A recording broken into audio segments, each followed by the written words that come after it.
এই নিৰ্বাচন হল অসমখন উদ্ধাৰ কৰা। এই নিৰ্বাচন হল অসমৰ ভিতৰত শান্তি লৈ অনা। এই নিৰ্বাচন হল অসমৰ ভিতৰত সাম্প্ৰদায়িক ৰাজনীতি শেষ কৰা।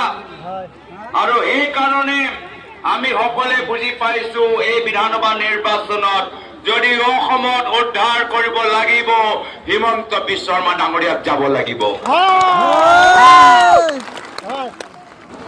যদি অসমৰ ভিতৰত শান্তি ঘূৰাই নিব লাগিব তেতিয়া হিমন্ত বিশ্ব শৰ্মা ডাঙৰীয়াক যাব লাগিব। যদি অসমৰ ভিতৰত আমি বাক স্বাধীনতা ঘূৰাই নিবলৈ বিচাৰো, নিজৰ সাংবিধানিক অধিকাৰ ঘূৰাই নিবলৈ বিচাৰো, তেতিয়া হিমন্ত বিশ্ব শৰ্মা ডাঙৰীয়াক যাব লাগিব। সেইকাৰণে আমি সকলোৱে ঐক্যবদ্ধ হৈছো।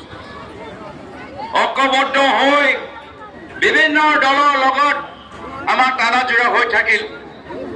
বিভিন্ন দলৰ লগত বহুতখিনি কথা আমি পাতিবলগীয়া হ'ল।